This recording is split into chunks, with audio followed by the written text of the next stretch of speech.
Hi, everybody. It's Sloan Rhodes here. I am doing my weekly podcast today, my first podcast, and I want to pick up on the YouTube video I just did for the spiritual guidance for the week of January 29th, 2017, that I posted on YouTube today. The healer, I picked an oracle card from Doreen Virtue's Life Purpose Oracle deck as I tapped into the general energies for the week of January 29th, 2017, and the healer card came out as a powerful message for those of you out there globally who are desiring to connect more deeply to your sense of purpose in life. And for this week, the healer card is a wonderful message to remind all of us that if we are unhappy with what we are seeing in our external world, if we are unhappy with the events that we are witnessing, that we are experiencing, that all healing begins from within. And so if we find that we are very triggered, if we find that we are filled with rage and hatred and confusion and frustration, what's a super helpful method of beginning to shift the energies that we are experiencing in our external world is beginning to address those exact same feelings and emotions and experiences that we may be feeling internally. So one of the things you can ask yourself, if you are filled with dread, or you're filled with rage or hatred or frustration, you can ask yourself, where might I be experiencing this inside myself? Where am I? Is there a place inside myself where I am not being kind and loving towards myself? Is there a place inside of myself where I can be more loving? Where inside of myself am I being hateful? Is there a place that I am being hateful towards myself in the words that I speak, the actions that I take, the thoughts that I think, the activities that I do, the interactions that I have? Whatever it is that you may be triggered by in the exterior world, I can guarantee you that you are experiencing some level of that within self. And I'll give you an example. So I recently was thinking to myself, there's an individual in my life, and I was thinking, oh, this person's always trying to control me. I just can't believe it, And then I realized, wow, where is this inside of me that I am trying to control another? Why does it keep showing up in my life? And I realized that for me, there's a large part of myself that was still judging others for not doing what I wanted them to do, in particular one person that I was thinking of in this moment. And I realized, wow, as much as I'm judging this person for not doing what I would desire them to do, I'm trying to control them by that. I'm not just allowing them to be who they are and living their life as they see fit.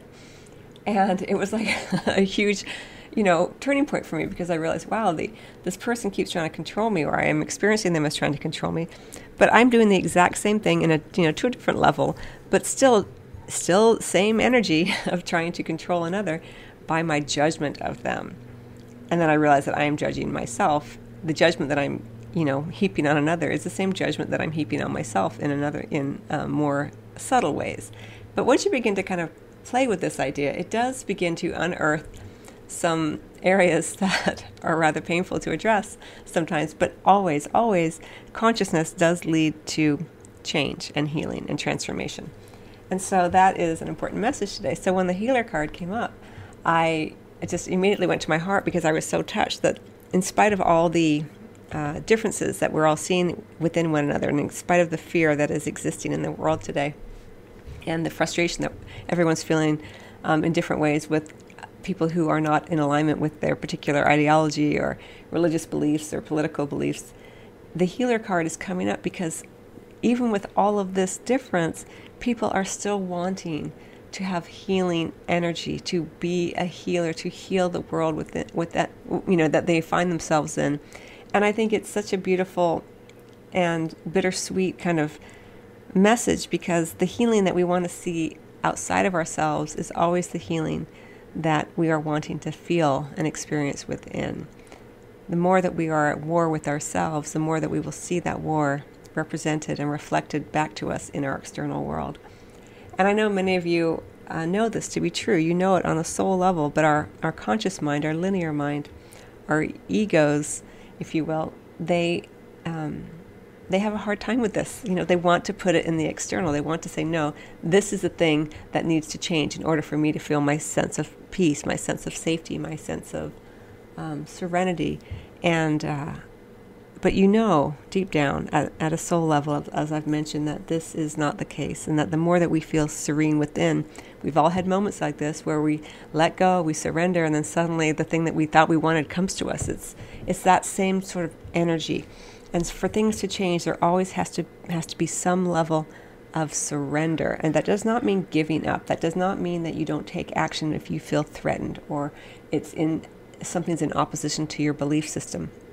But the surrender is in allowing other people to do the same, to have that same experience, and to express themselves in the way that they feel is necessary for their own soul growth or their sense of safety or security in the moment.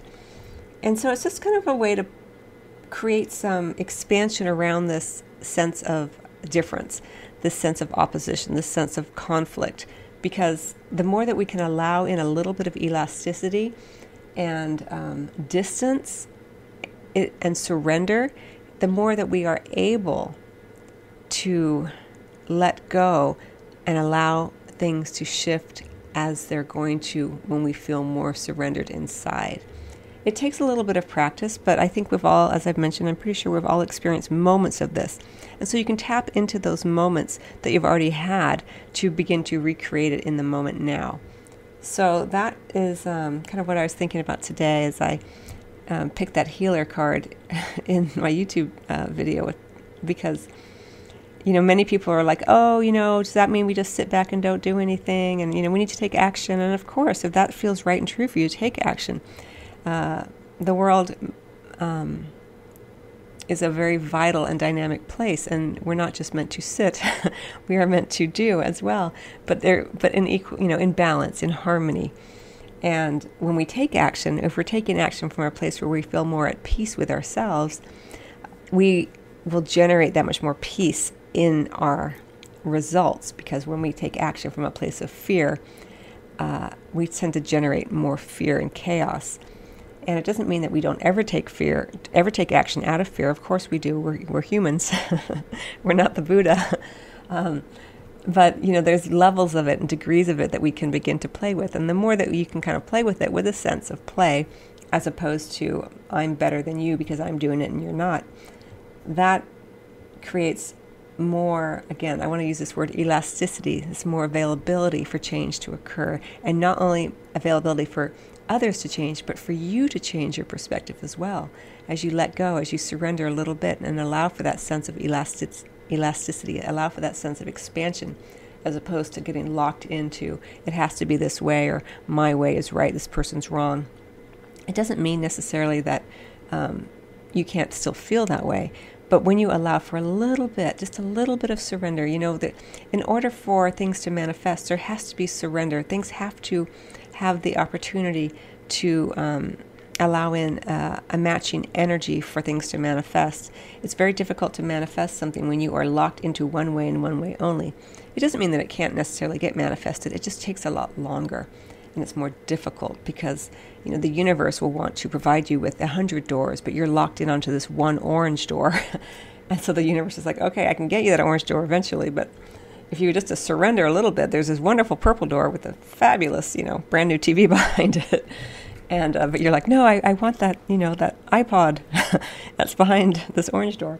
Anyway, you get the message. I'm just being a little playful and silly, but the more that you can be playful, the less seriously you take it, because our journey here on earth is hard enough and complicated enough, and the energies can get very dense and very locked in. And so the more that you can kind of do it with a sense of playfulness and joy and surrender, a little bit of expansion and elasticity will take you into areas of growth that you perhaps did not anticipate previously. So anyway, I hope that you find that helpful, everyone. Thank you for joining my podcast. I plan to do them weekly, and they're going to be on iTunes and SoundCloud. Till then, or till next time. Bye-bye.